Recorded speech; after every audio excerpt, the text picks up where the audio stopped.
በስመ አብ ወወልድ ወመንፈስ ቅዱስ አሐዱ አምላክ አሜን። ገድል ዘአቡነ ጉባ ዘይትነበብ በወርኃ ግንቦት ጸሎቶ በረከቱ ያሉ ምስለ ኩልነ ዘክርስቲያን ለዓለመ ዓለም አሜን።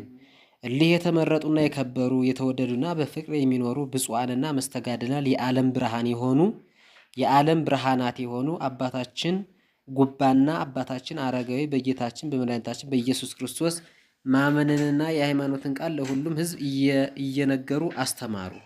ድንቅ ድንቅ ታምራትን የሚያደርጉ የዓለም ብርሃን የሆኑ አባታችን ጉባና አባታችን አረጋዊ ተጋድሏቸውና ትህርምታቸው የትሩፋታቸው ስራና የሃይማኖታቸው ትምህርታቸው እስከ ዓለም ዳርቻ ድረስ በምስራቅ በምዕራብ በሰሜን በደቡብ እጅግ የሚወደድ ሆኗልና መጽሐፍ ሕዝቡ የትምህርታቸውን የእውነት ተስፋ ከምድር ዳርቻ ሰምተው ወደ እርሱ ብዙ ሰዎች ከሮሜ አውራጃና ከሁሉም አገሮች የአራት ገበያ ሰዎች የሚያህሉ ወደ እነርሱ ተሰበሰቡ እንዳለ ከሁሉም ይልቅ እግዚአብሔር አባ ሊቃኖስን ከቁስጥንጥንያ ሀገር፣ አባ ይምዓታን ከቁስያ ሀገር፣ አባ ጽህማን ከአንጾኪያ ሀገር፣ አባ ጉባን ከኪልቅያ ሀገር፣ አባ ጰንጠሌዎንን ከሮሜያ ሀገር፣ አባ አረጋዊን ከሮሜያ ሀገር፣ አባ አሌፍን ከቄሳሪያ ሀገር፣ አባ ይስሐቅን ገሪማን ከሮሜያ ሀገር፣ አባ አፍጼን ከእስያ ሀገር መርጧቸዋልና እሊህም ሁሉ ንጹሐንና በክብር የተመረጡ ክቡራንና በፍቅሩ እኮ እንትን ከተሳቱ ቅዱሳን ጋር ሲገልጻቸው እኮ ነው። ያልተደገሙ ማለት እዚህ ላይ ከላይ አባ ሊቃኖስ፣ አባ ይምዓታ፣ አባ ጽህማ፣ አባ ጉባ፣ አባ ጽህማ ከቁስያ፣ ጽህማ ከአንጾኪያ እሊህም ሁሉ ንጹሐን በክብር የተመረጡ ክቡራን በፍቅር የኖሩ አባቶቻችን ዘጠኙ ቅዱሳን ከአባታችን እንጦንስና ከመቃርዮስ ሶስተኛ ትውልድ ከሆነው ከአባታችን ጳቁሚስ ዘንድ ተሰበሰቡ። በፊቱም ቆመው ከእርሱ ተባረኩ። በእጁ ያለውንም መስቀል ተሳለሙ። አባታችን ጳቁሚስን አባታችን የሁላችን አባት ሆይ ለእኛ የምንኩስና ልብስ ታለብሰን ዘንድ የመላእክትና የመነኮሳትን ማስኬማ ትሰጠን ዘንድ ወደ አንተ መጠናልና የአብርሃም መነኮሳት አባታችን ሆይ የልባችን ምኞት ፈጽምልን አሉት። ብፁዕና ቅዱስ አባታችን ጳቁሚስ መለሰላቸው፣ ልጆች ሆይ በየምንኩስናን ቀንበር መሸከም ትችላላችሁን? አላቸው። የከበደና የበረታ የሚያስጨንቅ ነውና። ለንጹሐንና ለክብሩ የተመረጡ ክቡራን የሆኑ ዘጠኙ ቅዱሳን መልሰው እርሱ እግዚአብሔር ከረዳና ካስቻለን ካጸናንም የምንኩስናን ቀንበር መሸከም አሁን እንችላለን፣ እርሱ በሁሉም ስራችን ላይ ይችላልና አሉት። አባታችን ሆይ አንተም የሁላችን አባት ነህና ቅድስት በሆነች ጸሎት አስበን። ጸሎት በሁሉም የተጋድሎ መንገድ ግዳጅ ትፈጽማለችና አሉት። መልካም ተጋድሏቸውንም የፈጸሙ ድንቅ ድንቅ ተአምራትን የሚያደርጉ እሊህ ክቡራን ለክብር የተመረጡ የአባቶቻችን የዘጠኙ ቅዱሳን ጸሎታቸው በረከታቸው ከዚች ቤተ መቅደስ ልጆችና ከታላቁና ከታናሹ ከሁሉም ሕዝበ ክርስቲያን ጋር ይኖር። ከኢትዮጵያ ሀገራችንንም ይጠብቅልን ለዘላለሙ አሜን። በወርሃ ግንቦት የሚነበብ የአባታችን የጻድቁ ጉባ ገድል ይህ ነው። ያን ጊዜ መድኃኒታችን ኢየሱስ ክርስቶስ በዕለተ ዓርብ ለተቀዳጀው የእሾህ አክሊል ምሳሌ የሆነ የምንኩስና ልብስን አለበሳቸው። መላእክትና ቅዱሳን አባቶቻችን መነኮሳት በበረሃ የሚኖሩ ባሕታውያን እንዲህ አደረገላቸው። ፍላጎታቸውንና የልባቸውን ምኞት ፈጸመላቸው። በትምህርተ መስቀል እነርሱን ባረካቸው። በ40 ቀን በካህኑ አንደበት በወጣላቸው ስም እያንዳንዱ በየስማቸው ጠራቸው። እሊህም ለክብር የተመረጡና ንጹሐን ክቡራን የሆኑ አባቶች ዘጠኙ ቅዱሳን ከአባታችን አቡነ ጳኩሚስ ጋር የምንኩስናን የሥርዓት ሥራ እየተማሩ ብዙ ዓመታት በአንድነት ኖሩ። ይህም ብፁዕና ቅዱስ አገልጋይ ተጋዳይ ድንቅ ድንቅ ታምራትን የሚያደርግ አባታችን ማር ጉባ የአባቱን የአባ ጳኩሚስን መንገድ ፈጽሞ ተከተለ። በትሩፋትና በገድል መንገድን በመሄድ ጸንቶ በረታ። እንዲህም ለክብር የተመረጠና ንጹሐን ክቡራን የሆኑ ዘጠኙ ቅዱሳን ያለ ሐዋርያት ስብከት በጌታችን በአምላካችን ኢየሱስ ክርስቶስ ያመነች የኢትዮጵያ ሀገር የሥርዓቷን አንድነት በሰማይ ነፃ የምታወጣ የእናታችን ቅድስት ጽዮንን ዜናዋን ልጇን የአዜብን ሀገር የኢትዮጵያን ሀገር አስራት አድርጎ እንደሰጣት ሰሙ። እሊህም ዘጠኙ ቅዱሳን ሁሉ ታላቅ መልካም ዜና በሰሙ ጊዜ ጌታችን በቅዱስ ወንጌል እናቱና አባቱን የሚስቱንና ልጆቹን ወይም እርሻውን ንብረቱን ያልተወ ሊያገለግለኝ አይችልም ያለውን አስበው ከዳውናስ ሀገር ወደ ኢትዮጵያ ሀገር የሄዱ ዘንድ ተነሱ። ዳግመኛም ሊያገለግለኝ የሚወድ ሰውነቱን ይጣላ፣ ጨክኖ የሞቴን መስቀል ተሸክሞ ይከተለኝ። ነፍሱን ሊያድናት የሚወድ ቢኖር ይጣላ፣ ስለ እኔ ነፍሱን የጣላ ቢኖር ያገኛታል። ሰው ዓለምን ሁሉ ቢገዛ ነፍሱን ካጣ ምን ይጠቅመዋል? አለ። ይህን ጌታችን መድኃኒታችን ኢየሱስ ክርስቶስ የተናገረውን አውቀው እርስ በርሳቸው ወደዚች ቅድስት ሀገር እንሂድ ተባባሉ። የእነዚህም ለክብር የተመረጡና ቅዱሳን ክቡራን የሆኑ አባቶቻችን ዘጠኙ ቅዱሳን ልባቸው ጌታችን መድኃኒታችን ኢየሱስ ክርስቶስን በማመን ጸና። ከዚህ በኋላ ታቦታቸውን ከነዋይ ቅዱሳቱ ከመጻሕፍቱ ከካህናቱ ጋር ዕቃዎቻቸውን ከሕዝቡ ጋር ይዘው ፈጥነው ወጡ። ከእነርሱ ጋር የወጡትም በትእዛዙ ለሚሄዱና እርሱን ለሚያምኑት ለወዳጆቹና ለአገልጋዮቹ ባለሟለትና ክብርን የሚሰጥ አሸናፊ እግዚአብሔር የወደዳቸው ሃይማኖታቸው የቀና መነኮሳት ገዳማውያን ባሕታውያን ወንዶች ቁጥራቸው 333 ሆነ። እሊህ ለክብር የተመረጡ ንጹሐን ክቡራን የሆኑ ድንቅ ታምራትን የሚያደርጉ የዓለም ብርሃናት ሮማውያን የሆኑ ዘጠኙ ቅዱሳን ከሀገራቸው ወጥተው ወደ ኢትዮጵያ ሀገር ቅዱስ ሚካኤል እየመራቸው መጡ። ጌታችን ከእነርሱ ጋር ነበር። በመንገዳቸውም ከእነርሱ አልተለየም። በደመና አምድም ይናገራቸዋል፣ እንደ ዓይነ ብሌን ይጠብቃቸዋል። እስራኤልን በደብረ ሲና እንደጠበቃቸው እንደመራቸው እንደመገባቸው ህብስተ መና መገባቸው። ተስፋን እየሰጠ መራቸው። ከክፉ ነገር ሁሉ አልፈሩም። የብርሃን ጸዳልን በእነርሱ ላይ ይወርድ ነበር። በፊታቸው ይሄዳሉ፣ በኋላቸው ይከተላቸዋል። በፊታቸው ይሄዳል፣ በኋላቸው ይከተላል። በእንደዚህ ያለ ክብርና ልልና በሰላም በደህንነት ወደ ቅድስት አክሱም ሀገር ደረሱ። ይህችም ቅድስት ሀገር የአብያተ ክርስቲያናት ብርሃናቸው የአብያተ ክርስቲያናት ብርሃናቸው የአህጉር እናታቸው ናት።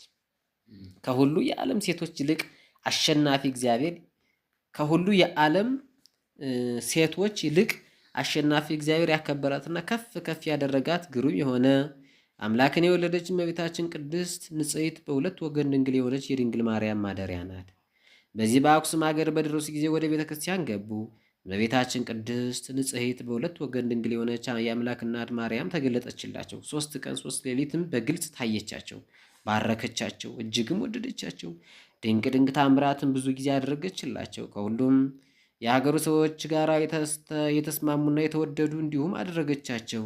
የእነዚህን ለክብር የተመረጡ ንጹሐን የከበሩና የተወደዱ ድንቅ ድንቅ ታምራትን የሚያደርጉም የዓለም ብርሃን የሆኑ የዘጠኙን ቅዱሳን የመምጣታቸውን ወሬ ንጉሱና ጳጳሱ ሰምተው ንጉሱ ከአማካሪያቸው ከመኳንንቱ ከመሳፍንቱ ከሰራዊቱ ጋር ጳጳሱም ከደቀ መዛሙርቱ ከማህበሩ ከሊቃውንቱና ከመዘምራኑ ጋር ሆነው ለመቀበል ተነሱ። በቤተ ክርስቲያን አጠገብ በክብርና በደስታ በምስጋና ተቀበሏቸው። ንጉሱ ጳጳሱም ሁሉም ሊቃውንት መሳፍንቱ በፊታቸው ቆሙ። ልብሳቸውን በማደግደግ ራሳቸውን ዝቅ ዝቅ በማድረግ ከነሱ ተባረኩ። በእጆቻቸው ካለው መስቀልም ተሳለሙ። ስለ ተጋድሏቸውና ስለ ህርመታቸው ስለ ሃይማኖታቸው ጽናት ፈጽመው አከበሯቸው፣ ወደዷቸው። ከጳጳሱና ከንጉሱ ጋር እጅ ለእጅ ተያይዘው ፍቅርና ሰላምን በተመላች መንፈሳዊ ሰላምታ እርስ በርሳቸው ሰላም ተባባሉ። ከዚህ በኋላ ንጉሱና ጳጳሱ ለክብር የተመረጡና ንጹሐን የሆኑ የከበሩና የተወደዱ ድንቅ ድንቅ ታምራትን የሚያደርጉም የዓለም ብርሃናት የሆኑ ዘጠኙ ቅዱሳን ጠየቋቸው። የእግዚአብሔር አገልጋዮችና ወዳጆች ሆይ ፍላጎታችሁ ምንድን ነው? ወደዚህ ያመጣችሁ ስራ ምንድን ነው? አሏቸው። እሊህም አባቶቻችን ዘጠኙ ቅዱሳን እኛ እስከ ሮም ሀገር አባትና እናታችን፣ ወንድሞቻችን፣ እህቶቻችን፣ ዘመዶቻችን፣ ወዳጆቻችን ወርቅና ብርን፣ ባለጸግነትን፣ ክብርን፣ የሚያልፈውንና የሚጠፋውን የምድር መንግስትን፣ የኢትዮጵያ ሃይማኖቷን፣ እምነቷን፣ የስርዓቷንም አንድነት ሰምተን በሰማያት ነፃ ከምታወጣ የእግዚአብሔር የሕጉ ማደሪያ ከሆነችው ከቅድስት ጽዮን በረከት እንቀበል ዘንድ መጣን ብለው መለሱላቸው። ይህ መልካም ታሪክና ይህን ያማረ ስራ ሰምተን መጣን። ወደ እናንተም በመሄድ ደረስን። ወደ እናንተም በዚህ ደረስን። አመጣጣችንም በፈቃዳችን በኃይላችን አይደለም፣ መሐሪና ይቅር ባይ ሁሉን ቻይ በሆነ በእግዚአብሔር ፍላጎትና ፈቃድ መጣን። ወደዚህም ደረስን እንጂ ለቃል ኪዳኑ ታቦት ማደሪያ ያደረጋት ከሁሉም አህጉራትና ከሁሉም ዓለማት ፈጽሞ ከፍ ከፍ ወደ አደረጋትና ወደ መረጣት ክብርና ቅድስ ወደ ሆነች ሀገራችሁ ደረስን አሉ። ይህንን እጅግ ድንቅ የሆነ ነገር ንጉሥና ጳጳሱ ሰምተው እሊህን ዘጠኙን ቅዱሳን በቤተ ክርስቲያኑ የዕቃ ቤት በቤተ ቀጢን ውስጥ አስቀመጧቸው። በታላቅ ክብርም አከበሯቸው፣ ምግብንም ሰሩላቸው። እሊህም ለክብር የተመረጡና የተወደዱ አባቶቻችን ዘጠኙ ቅዱሳን በአንድ ቦታ በአንድነት ተሰበሰቡ። በምን አይነት ስራ አልተለያዩም። ቤተ ክርስቲያን በመሄድ ጊዜም ቢሆን አሸናፊ እግዚአብሔርን በመማፀን ጊዜም ቢሆን ምግብን በሚመገቡበት ጊዜም ቢሆን በማንኛውም ስራ አልተለያዩም ነበር። ያለ ቅመምና ያለ ጨው የገብስ እንጀራ ይበላሉ። የአምስት ቀንም ፀሐይ በሚገባበት ጊዜ 3 የወይን ፍሬ የሚመገቡበት ጊዜ ነበር። በየ5 ቀኑ ሊል ነው መሰለኝ። በየ5 ቀንም እንደ ብሎታል። በየ5 ቀንም ፀሐይ በሚገባበት ጊዜ 3 የወይን ፍሬ የሚመገቡበት ጊዜ ነበር። ምስጉን በሆነ በእግዚአብሔር ዘንድ እጅግ የተወደደ ሆኑ። እንዲህ በሆነች የመንፈስ ቅዱስ ፍቅር ገመድም ተሳሰሩ። ከንጉሥና ከጳጳሱ ጋርም አይበሉም አይጠጡም። ጥሉላትን የሚጣፍጥ ምግቦችን አይቀምሱም። ነቢይ ስለ እነርሱ እንደነርሱ ላሉት ሰዎች ታመሙ፣ ተራቡ፣ ተጠሙ፣ ተቸገሩ፣ ለሰው የማይገባውን አገኙ፣ በምድር ያለውን ናቁ፣ የማያረጀውን የማይጠፋውን በሰማያት ያለውን ተከተሉ እንዳለ በረሃብና በጥም እጅግ ተቸገሩ እንጂ። የሊ የዘጠኙ ቅዱሳን አመጣጣቸውም የሰአልዳቦ የሰልአቦዶ ነው። የሰልአድወባ ልጅ አልአሜዳ በነገሰ በ5ኛው ዓመት ነው። ይህ ልዑል እግዚአብሔርና ድንቅ አምላክን የወለደች በሁለት ወገን ድንግል የሆነች እመቤታችን ቅድስት ንጽሕት ማርያምን የሚወዱ የተስማሙና ለክብር የተመረጡ ክቡራን ከሆኑ ከአብርሃና ከአጽብሃ 6ኛ ንጉሥ ነው። በጾምና በጸሎት በልመናና በምልጃ ወደ አሸናፊ እግዚአብሔርና የሰው ሁሉ ሕይወት የሆነች ስሟ የተመሰገነች አንደበቷ ጥዑም የሆነ አምላክን የወለደች በሁለት ወገን ድንግል ወደ ሆነች ወደ እመቤታችን ቅድስት ድንግል ማርያም የሚለምኑ ሆኑ። የጽድቃቸውና የተጋድሏቸው የትሩፋታቸው የትዕግስታቸው ጽናት እስከ ሁሉም የዓለም ዳርቻ ድረስ ተሰማ። ንጉሡና ሕዝቡ ያከብራቸዋል፣ ያደንቋቸዋል፣ ከፍ ከፍ ያደርጓቸዋል፣ ይወዷቸውማል። የልባቸው ንጽሕናና ሃይማኖታቸው መልካም የሆነ ስነ ምግባራቸውና የአነጋገራቸው ለዛ የአንደበታቸውን መዓዛ ትርፋታቸውንና ተአምራታቸውን አይተው ከእነዚህ ሮማውያን ቅዱሳን በረከት ይቀበላሉ። ያያቸው ሰው ሁሉ ስለ መልካም ስራቸው፣ ስለ ቀናቸው ሃይማኖታቸው፣ ወደ ትሩፋት ወደ ገድል ስራ መፋጠናቸውን ያየ ሰው ደግሞ እጅግ ያደንቃቸዋል። የሊ ለክብር የተመረጡ የከበሩ ከፍ ከፍ ያሉ ሮማውያን የሆኑ ቅዱሳን አባቶቻችን ያወጣጣቸው ምክንያት በሰማይ ነፃ የምታወጣ የእስራኤል አምላክ ማደሪያ የሆነች ቅድስት ጽዮንን በመውደዳቸውና በመፈለጋቸው ነው። በልባቸው የተመኙትና የፈለጉትንም የእርሷን አግኝተው በፊቷ ቆሙ። ከእርሷም ተባረኩ። በአዳራሿ ደስ ተሰኙ፣ በስርዓቷም ሄዱ። ይህችም ቅድስት እናታችን ጽዮን ትወዳቸዋለች፣ ትረዳቸዋለች። በየቀኑ በየሰዓቱ በየዓመቱም ትባርካቸዋለች። ጽዮን ማለት የነፍስና የሥጋ መጠጊያ ማለት ነው። ጽዮን ማለት ከጠላቶች ርኩሳ አጋንንት፣ ለሰው በሽታ ከሆኑ መናፍስት፣ ከጠንቋይ ሰዎች የምትታደግ እጅግ ከፍ ያለች ተራራ ማለት ነው። ጽዮን ማለት እመቤታችን ቅድስት ንጽሕት በሁለት ወገን ድንግል የሆነች ግሩም አምላክን የወለደች ማርያም ማለት ነው። ነቢዩ ዕዝራ በበረሃ በንጽህናና በቅድስና የተሸለመች በነገሰች ሴት አምሳል እያለቀሰች እንዳያት፣ እሊህም ለክብር የተመረጡና ንጹሐን የሆኑ መታሰቢያቸው ከፍ ከፍ ያለ ሮማውያን የሆኑ አባቶቻችን 9ኙ ቅዱሳን ከመድኃኒታችን ከኢየሱስ ክርስቶስ መቃብር በረከትን ይቀበሉና በሊቀ ጳጳሱ እጅ ቁርባንን ይቀበሉ ዘንድ በየዓመቱ ወደ ኢየሩሳሌም ይሄዳሉ። ሲሄዱም ከእነርሱ መካከል በነፋስ ክንፍ የሚሄድ ነበር። ከእነርሱም በደመና ተጭኖ የሚሄድ ነበር። ከእነርሱም መካከል ቴስፌዮ በሆነ በኤልያስ ሰረገላ ተጭኖ የሚሄድ ነበር።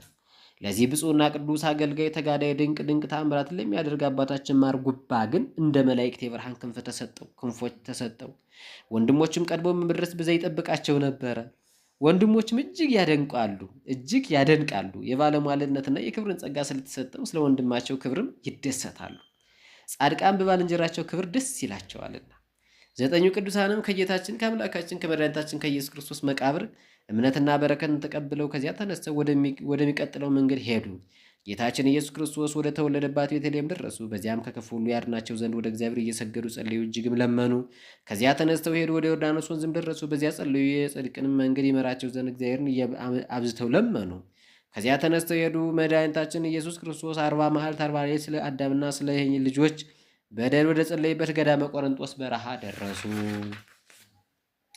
በዚያ ጸለዩ፣ ሕዝቡን ከኃጢአታቸው ያድናቸው ዘንድ አዶናይ እግዚአብሔርን ፈጽመው ለመኑ። ከዚያ ተነስተው ሄዱ። 3 አካላት አንድ መለኮት ወደ ተገለጠበት ደብረ ታቦር ደረሱ። ለአብርሃም ለዘሩ የገባለትን ቃል ኪዳን ያስብ ዘንድ ወደ እግዚአብሔር ፈጽመው ለመኑ፣ ማለዱ። ከዚያ ተነስተው ሄዱ። ወደ መስቀሉ ቦታ ቀራንዮ ደረሱ። በዚያ ሕዝቡን በቀናች ሃይማኖት እርሱን በማመን ያጸናቸው ዘንድ ወደ ልዑል እግዚአብሔር ማለዱ፣ ለመኑ፣ ጸለዩ። ከዚህም ተነስተው ሄዱ። ወደ እመቤታችን ቅድስት ንጽሕት በሁለት ወገን ድንግል ወደ ሆነች የእመቤታችን ማርያም መቃብር ወደ ጌቴሴማኒ ደረሱ። በዚያም ልዑል ክቡር እግዚአብሔርን ሕዝቡን ከጠላቶች ሰይጣን ወጥመድና ከስህተት ያድናቸው ዘንድ ፈጽመው ጸለዩ፣ ለመኑ። ከዚያ በኋላ እንዲህ አባቶቻችን ሮማውያን የሆኑ 9ኙ ቅዱሳን የሀገሮቹ ሁሉ እናታቸውና ብርሃናቸው ወደ ሆነች ቅድስት ሀገር አክሱም ደረሱ። በቤተ ክርስቲያኑ የዕቃ ቤት ወደ ቤተ ቀጤን በሰላምና በድህነት ገቡ። ወደ አሸናፊ እግዚአብሔር ንጽሕት ቅድስት በሁለት ወገን ድንግል ወደ ሆነች አምላክን ወደ ወለደች እመቤታችን ማርያም በጾምና በጸሎት ፈጽሞ ተጠመዱ። ወደ እርሷን ፈጽመው ለመኑ። ምልጃንም አቀረቡም። በፊቷም ንጽሕት ሆይ፣ ቅድስት ሆይ፣ ስቤት ሆይ፣ ክብርት ሆይ፣ ውድስት ሆይ፣ ከፍ ከፍ ያልሽ ሆይ፣ ዳግሜት ቀመር ሆይ፣ ሁለተኛ ሰማይ ሆይ፣ የሚታየውና የማይታየውን ፍጥረት ሁሉ የሚገዛ የእውነትን የጽድቅ ፀሐይን ከአንቺ የወጣብሽ ሁለተኛ ሰማይ አንቺ ነሽ እያሉ በፊቷ ሰገዱ። ይህችም ቅድስት ንጽሕት በሁለት ወገን ድንግል የሆነች አምላክን የወለደች እመቤታችን ማርያም ከሁሉ ሰው ይልቅ እጅግ ትወዳቸዋለች። ዘወትር ትታያቸዋለች፣ በግልጽም ታነጋግራቸዋለች። በራእይ የምታናገራቸው ጊዜ ነበር፣ በህልም የምታናገራቸው ጊዜ ነበር፣ በገሃድ የምታናገራቸው ጊዜ ነበር። የጽድቅን ነገር ትነግራቸዋለች። በየቀኑና በየሰዓቱ በየጠዋቱም ዘወትር ትባርካቸዋለች። እሊህም ለክብር የተመረጡና ንጹሐን የሆኑ የከበሩና የተወደዱ አባቶቻችን 9 ቅዱሳን በፍቅርና በሰላም በአንድ ቦታ በአንድነት ተቀመጡ። ጌታችንም ዘወትር ይገለጥላቸዋል፣ በይቅርታና በምሕረቱም ይጎበኛቸዋል፣ ከክፉ ነገር ሁሉ ይጠብቃቸዋል። መጎብኘትም ዘወትር አያቋርጥም። ከእነርሱም በሌሊት በቀን ቢሆን አይለይም። ዘንዶውንና ከይሲውን በእግራቸው ይረግጡ ዘንድ በሁሉም የጠላት ኃይል ላይ ስልጣን አሰጣቸው። ድንቅ ድንቅ ታምራትን ያደርጉ ዘንድ ሕመምተኞችን ከሕመማቸው ከደዌያቸው ፈውሱ አድኑ ብሎ ስልጣን ሰጣቸው። ዲዳዎች ተናገሩ፣ አንካሶች እግራቸው እየተሰበሩ ሄዱ፣ ለምጻሞች ነጹ፣ አይነ ስውራን አዩ፣ እግራቸው የሰለለና ልምሽ የሆኑ ዳኑ፣ ሙታን በጸሎታቸው በምልጃቸው ተነሱ። እያንዳንዳቸው ከራሳቸው የተአምራታቸው መልካም ስነ ምግባራቸው እያንዳንዳቸው የተአምራታቸውንና የመልካም ስነ ምግባራቸውን ውጤት አሳዩ። ከእነርሱም ተራራን ያፈለሱ ነበሩ፣ የደረቀውን ያለመለሙ ነበሩ። ከእነርሱም በባህር መካከል የከፈሉ ነበሩ። ባህሩ እንደ ግድግዳ በቀኝና በግራ ሆነላቸው። ከእነርሱም መካከል ስንዴውን በጠዋት ዘርተው በሰርክ አጭደው ከግራር እንጨት እየወቁ ነበሩ። ከእነርሱም መካከል በወንፊት ውሃን ያቆሙ ነበሩ። በጸሎታቸው በምልጃቸው ሕሙማኑን ድውያን እንደሚፈውስ የገነት ውሃ ይሆነላቸው። ውሃን ሳይፈስ በወንፊት የተቋጠረላቸው ነበሩ። ከእነርሱም መካከል የእረፍት ቀን ከፀሐይ ይልቅ ፈጽማ በራች። የእጆቻቸው ጣቶች እንደ መብራት በሩ። በሌሊት ጨለማ በእነርሱ ዘንድ አይጨልምም። የሌሊት ጨለማ በእነርሱ ዘንድ አይጨልምም። ከመላእክት ጋርም እየተነጋገሩ መላእክት ከእነርሱ ዘንድ ነበሩ። ከሞት ፊት የተሰውሩም ነበሩ። እንደ ዕዝራ፣ እንደ ኤልያስ፣ እንደ ሄኖክ፣ እንደ ቅዱሳን ነቢያት ሁሉ ከሞት ፊት የተሰውሩም ነበሩ። በእግራቸው ስለረገጧትና ስለተመላለሱባት የኢትዮጵያ ሀገር ፈጽማ ተባረከች፣ ተቀደሰች። የቃላቸው ማዕዛን በውስጧ ፈሰሰ። ነቢይ ስለ እርሷ ኢትዮጵያ እጆቿን ወደ እግዚአብሔር ትዘረጋለች እንዳለ የኢትዮጵያ ሀገር የሃይማኖትና የእምነቷ መሰረት አጸኑ። ጸሎታቸው፣ በረከታቸው፣ የድካማቸው ገድልም ከሁላችን የክርስቲያን ወገኖች ጋር ለዚችን ቤተ መቅደስ ካሉ ከታናሹና ከታላቁ ጋር እንዲሁም ከሀገራችን ኢትዮጵያ ጋር ይኖር። በወርሃ ግንቦት የሚነበብ የአባታችን የጻድቅ ጉባ ገድል ደረሰ፣ ተፈጸመ። ወስብሐት ለእግዚአብሔር ወለወላዲቱ ድንግል ወለመስቀሉ ክቡር አሜን።